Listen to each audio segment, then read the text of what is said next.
Hi, I'm Annika Johnson from Al Johnson's in Sister Bay. I hope you enjoy my new video series called Door County Girl. These are stories of my life, the people and places that I love, and of course how we all survive here in northern Wisconsin. You can come back as often as you like, but don't forget to subscribe to Al's YouTube channel. I'll be posting lots of really cool new videos. So let's go!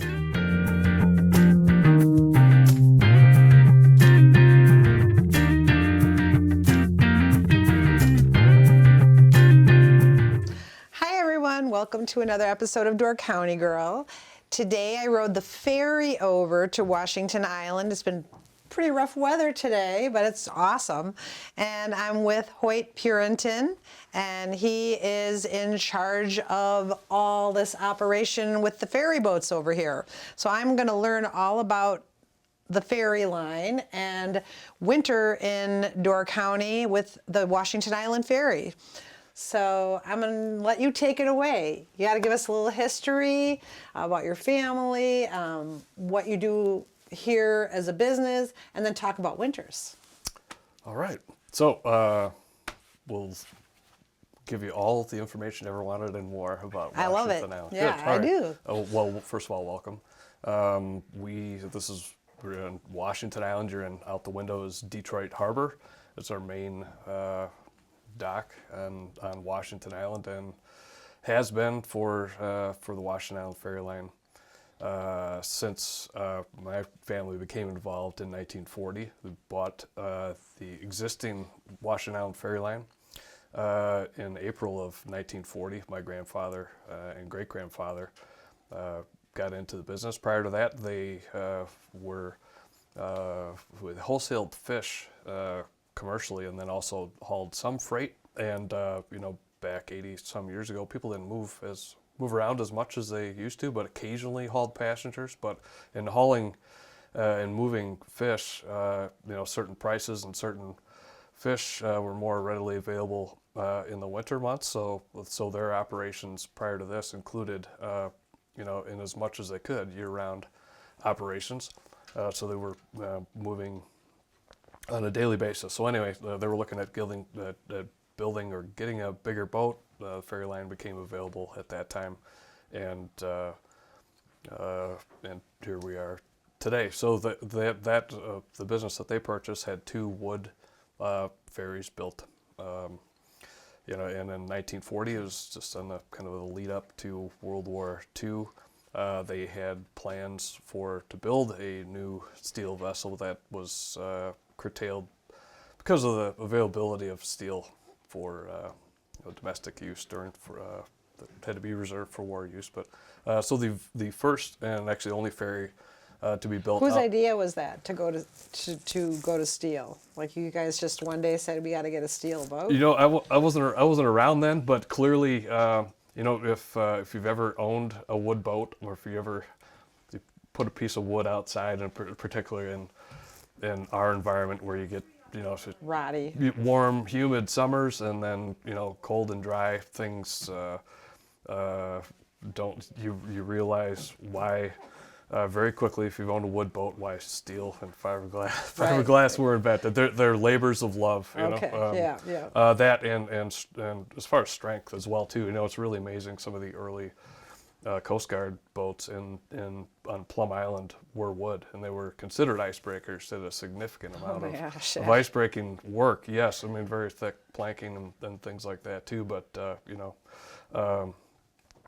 a whole lot of faith, some carpentry skills there too. But the first ferry for Washington Island Ferry Line under my family's ownership was built in Kewanee, actually, at Krause Craft, and that was in 1945. And then in 1950, the first of a long string of boats were built in Sturgeon Bay, starting with the C.G. Richter, built in 1950 at what is now Bay Shipbuilding.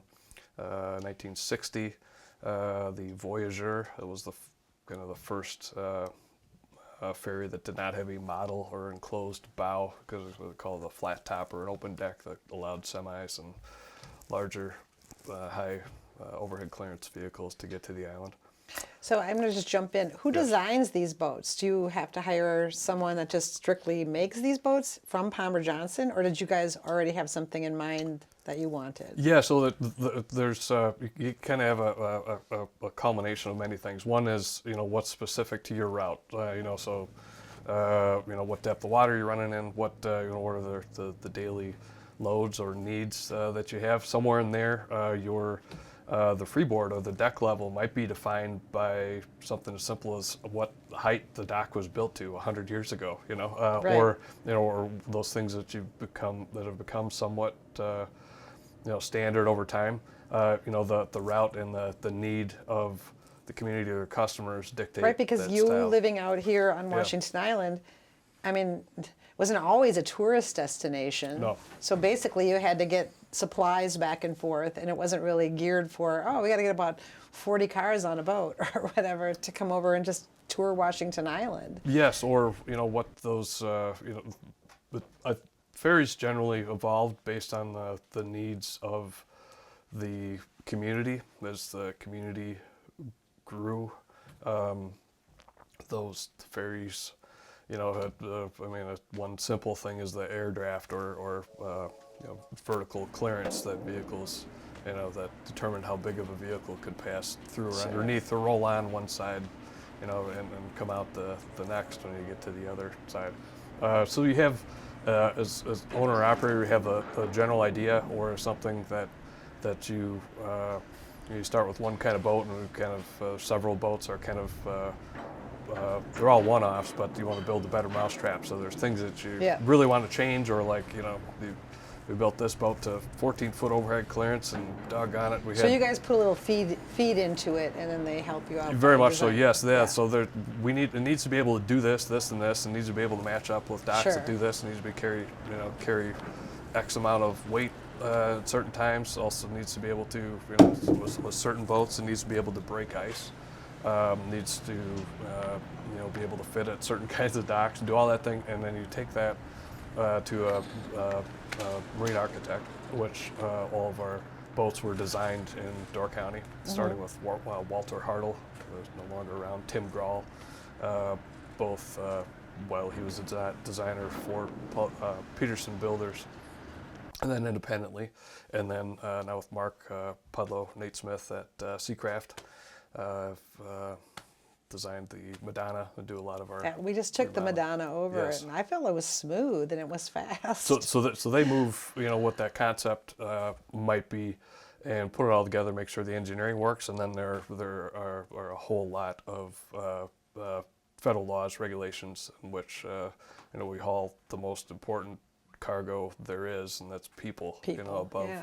Above anything else, and that the redundancies and safety factors over time, those requirements have gotten much stronger and much more stringent. From a safety perspective, from a damage stability perspective, all the things that boats today have to have the ability to pump water, that pump all the water out to assume they're completely flooding, and to have all firefighting capability. And they also, to be able to run a sprinkler, and then our boats in the winter have to have, the theoretic combinations that would never happen, but have that, have those capabilities. So when you talk about that, how do you then your employees learn how to run these boats? Yeah, it's sooner or later you kind of have to use what you learned from the previous boat, and I mean, is there a school they have to go to? Oh, there isn't. Okay, so you have to be a captain, so you have to get your license. But Yes. then what about the other workers? And then how does that all work with the captain? And as far as driving the individual boats, that part is on the job, and no two boats are the same. The characteristics might be predictable, how things handle in certain kind of wind waves, current, those kind of things, horsepower, ice breaking. Is kind of a whole other animal, by itself. That part is on the job. So generally learned on smaller boats. You take what you have. All of our boats are twin twin screw or twin engines, counter-rotating props, both in the stern. We have a bow and a stern, largely because of the style or type of our route. And that's how you're turning it by Yeah, using, yeah, okay, where you that's see a different. lot of operations might be double-ended because, like a day like today, a good share of our year is particularly rough, or it's not flat out. So having, double-ended propellers, would have likely have props out of the water for a good share of time.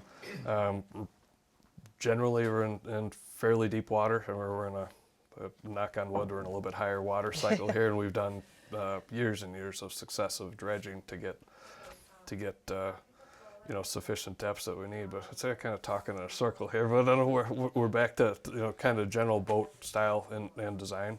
But overall, I mean, kind of see the progression of boats built to meet a growing need, and that's not just in a singular time of year. It's a year-round.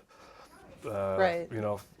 And It's one of the most asked questions too, by the way. I work at Al's, and then people come in and go, what's the ferry schedule? Are they open in the winter? I mean, we always keep ferry schedules in there because Yes. people are so interested in the ferry and taking the ferry over. Or they say, what's over there?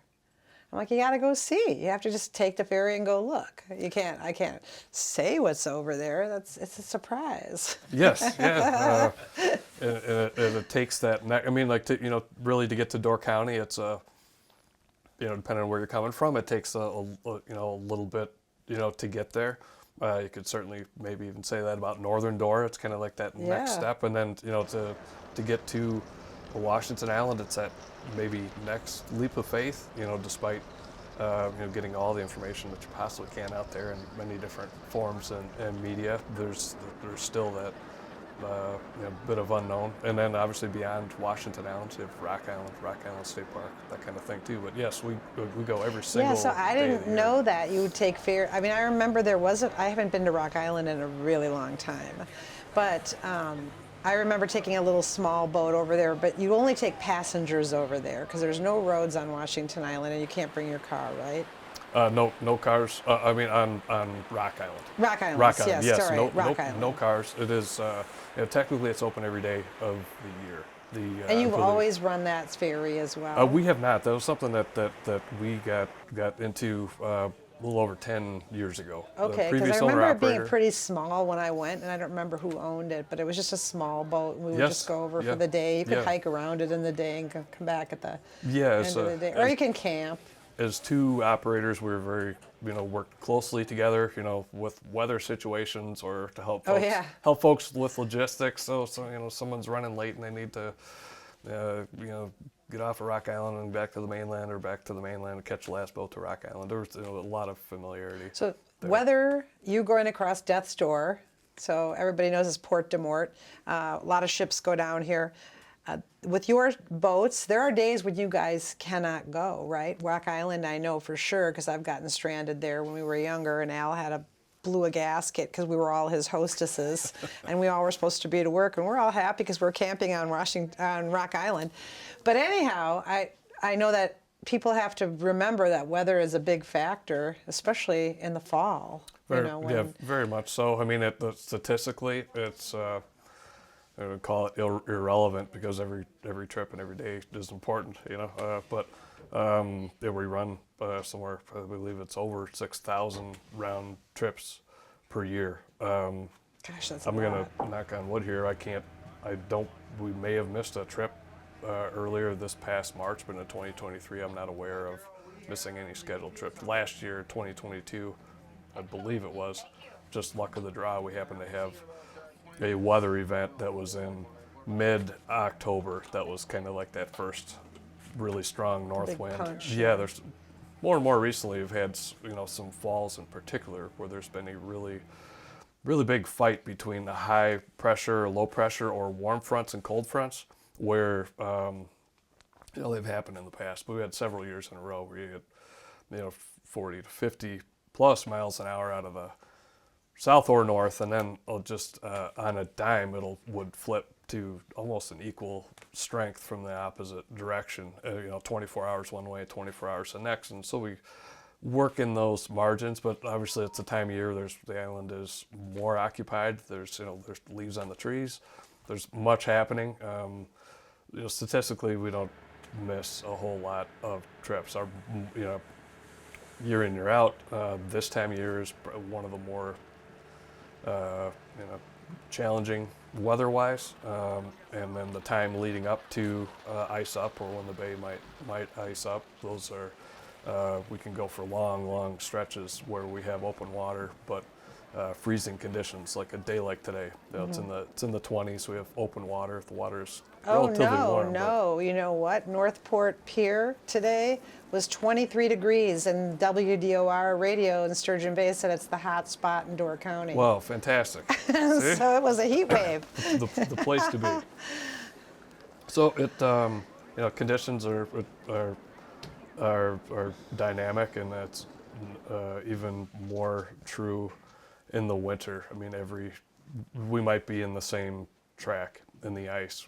I think like 2 weeks would be a really long stretch, going from memory, but it more often is the case, the larger part of the lake stays open. I mean, it's talked about during a polar vortex, and maybe historically the lake freezing over.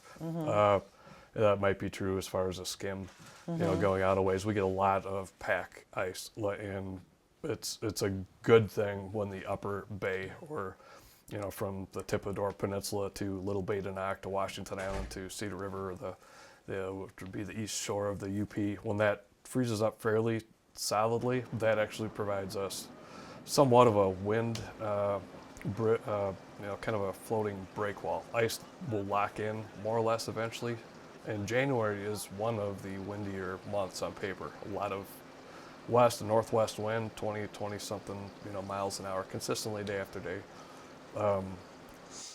That gives us some kind of a break from those north winds. We can. I think conditions have been, winters in general have been kind of run the gamut. Kind of been really dynamic, and it doesn't necessarily mean like the colder winters might be worse, for us.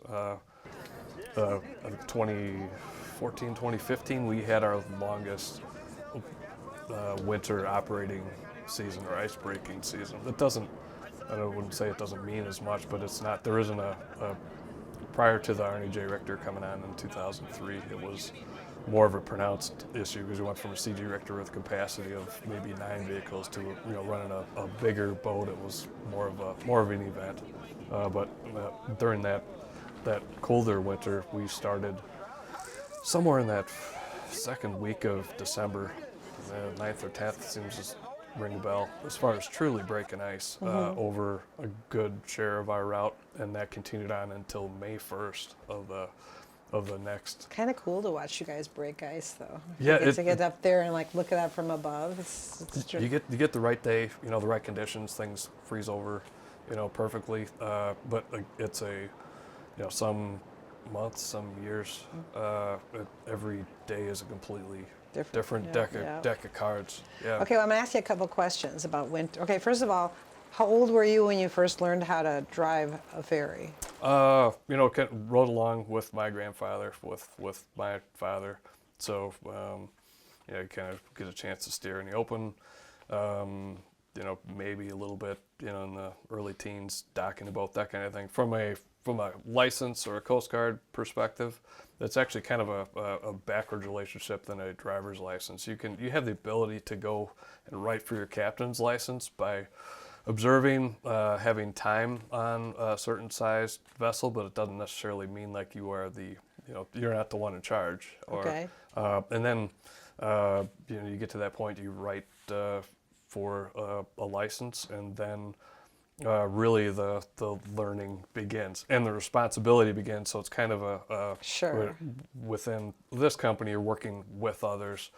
Maybe under others, there are certain limiting conditions up, to a certain point, and even in a 10, or 15-year stretch, you might not see every, conceivable condition, but You build up muscle memory into how certain boats feel or act in different situations. If been in the dark, in the fog, in the snowstorm, and moving ice, breaking ice. Yeah, always different. A lot of those different things where it's not the postcard bluebird calm day. So, do you still drive boats? I do, not as much as I. So you got your captains. You've got Used to, 5 boats, and usually it's the same captains. Do they switch boats, or do the ones prefer certain boats? Some do prefer. Generally coming on into, especially into the ice breaking season, we keep the same crews on for longer stretches. Have the senior captains going Because they're used to it. Yeah, they are. There are a lot of idiosyncrasies to breaking ice, but a good share of that is operationally. You build a mental picture of what where the ice is, what condition it might be. You look out and it might look rugged as can be, but that's only 16 or 18 inches thick, kind of brass chopped up ice, where you see some flatter stuff. So gosh, that looks a lot easier. So that's 2 feet thick. Well, that stuff might move day to day, or it moved up 5 miles or something like that, and move back this way. And for continuity in the event of we're available for service 24 hours a day for emergency transport. That kind of thing too. There are, weather has been a limiting factor only on like 1 or 2 occasions that I can remember. There's been a whole lot that have been, absolutely horrible, and you hope that it's a life or death situation. But it's part of what we do in the service we provide, and we have just a whole lot of all of our employees highly dedicated. That's about as meaningful as it gets, but those we're not hauling a whole lot of people, but the conditions are, especially this time of year, change so much from on a day-to-day basis to just kind of to keep things going here. So everybody knows everybody over here, so you probably get a lot of people coming back and forth on the ferry, and everybody knows each other, and it's like, for the most part, yeah. I wouldn't say that's completely changed, but it's changed some. I think over time, I don't know if if more accessibility has allowed more folks to live here, year round, or at least push the edges on what what a season might be. I think technology certainly has in the past couple of years. So winters have been better. And the kind of the work from home situation as well too. The island community has grown in number on a year round basis. And then well, I got a couple more questions. Okay, so you have two kids, right? Yes. And they both work here for you? Yes. Okay, and do they drive the boats too? They don't. No, 16. They're 16 and 18. Actually, my 18-year-old, I think, is looking at getting his license. And then you said you had a brother and a sister. Yes. And I like their name. What's your sister's name? Evelyn. Oh, she doesn't have an Icelandic name. Nay. You're Hoyt, and you have a brother named Thorsden. Thorder. Thorder. I've never heard that, but Thorder, and then Evelyn. And you're the only one working in the Purinton side here? Yes. Besides your sons? Yes. Okay. In the summers and at night occasionally for an emergency trip. Okay, and my other question is, we were talking about the wooden boats. Did you keep any of those as a replica, or do you keep them anywhere? Sometimes they keep fishing tugs and they just have them and that's a good question. I think at the time, especially early on, the 2 wood boats that were there, things weren't exactly rolling along. They had active buyers, so they move those hulls. Do they still have them somewhere, or do they're just not in existence? Not in existence. Yeah, Okay. the wood boat. The steel vessels are still in existence. Starting even. I always say that you guys should give one of these when you don't want it anymore. You should give it to a daycare. The kids would love it. They climb all over it. That would be the best. My other question too, just briefly, because I kind of wanted you to. I know that people come to Washington Island in the summer and the fall. The colors are beautiful this year. It lasted longer than I thought. probably it wasn't windy enough to blow them off the trees yet. But what about winter? Like, do you get a lot of foot traffic over here? What's open real quickly? Like, why would people want to come to Washington Island in the wintertime? Yeah, on a daily basis, obviously we have folks, service folks that are taking, care of tradesmen, that kind of thing too. As far as, if you call it winter tourism, there's definitely more of that. What folks would prefer is, nice calm conditions and the sun is shining, but you have some snow on the ground. That part is, obviously always changing. The businesses or offerings that are open on the island is also another thing that kind of changes, Is from it like time to more time open too. on the weekends probably, but not so much during the week? As a or- generality, yes. Can they come to a website to look what's open and what's not open? Yes. Or do you- So Washington Island Chamber of Commerce is WashingtonIsland.com. Would be your go-to for all island listings. Our website, WisFerry, WashingtonFerry.com. For our schedule. Starting, our vehicles are hauled on a reservation basis, starting December, I don't have the date, 18th, 19th, 20th, somewhere in there. And that is done, we're pushing on to some of the earlier, actually this time of year where things decks can freeze up, we have ice or that kind of thing. We want to be able to offer that guarantee to folks because the weather is dynamic and unknown. I Right, can't tell right. you what a week from now will look like. I mean, I hope it's Exactly, just 45 degrees and awesome. Well, I know that like even when people come up, just say it's spring break, and they come up to Door County and they used to get mad because nothing was open. But it's our spring break too. So a lot of us would leave and not a lot's open. But now everybody's got a cell phone. So there's got to be a way for you to be able to find out what things are open. That's why I always say everybody's always on their phones. Why aren't they just Googling it? Say Yes. what's open, what's Yeah, open. there's that. I think there's flexibility for smaller businesses as well too. Facebook, if you check out individual business listings, there too. I think can get. And you do have you have a winter ferry schedule versus your busy time schedule. So people can always get a ferry schedule online, right? Yes. And then we have them at Al's. We always have a whole stash of them there. People ask for them all the time. And the other thing is too, you have parks. You can cross-country ski over here. Can you snowmobile over here? Do people Yes. bring snowmobiles? Okay. Yeah, snowmobiles, ATVs are allowed. Special rules are allowed on the road. Okay. Here. I'm trying to get you guys to know that Washington Island is still a fun place to come in the winter. It's tiny, but it's still good. Some people want to get away from the city. Some people want to be where it's more quiet, I think COVID got kind of busy up here. So, those 2 years of COVID, remember everything? All of a Yes. sudden, Door County was super busy. Yeah, I think especially northern Door County, a lot of rural places with elbow room. You can still be outside. That already had Yeah. that thing that people were looking for. Didn't have to create it. Right. I mean, and what a gift our multiple state parks and natural areas are, because you kind of fast forward to today, you try to think how it would be impossible to create those or carve out those places. Okay, and my last question is, cars can come on, all kinds of vehicles, bikes. What if you don't want to bring your car over, you just want to bring your bike over, you don't want to pay for the car, you're just going to ride around the island and then ride back? Are there different prices for different vehicles? Or is it Yes, all? yeah, bicycle, Or- anything that you can, roll across the road and then some. Obviously, we can haul and certainly haul. A lot of folks do park their vehicles Sure. at Northport, bring over all manner of, rollerblades or that kind of thing. E-bikes are a big thing. There are rentals on the island, multiple different types and styles, mopeds. Couple different kinds of bikes. Yeah, that's what I needed you to ATVs, say, 'cause it was like, UTVs. yeah. You may bring UTVs over, Sure.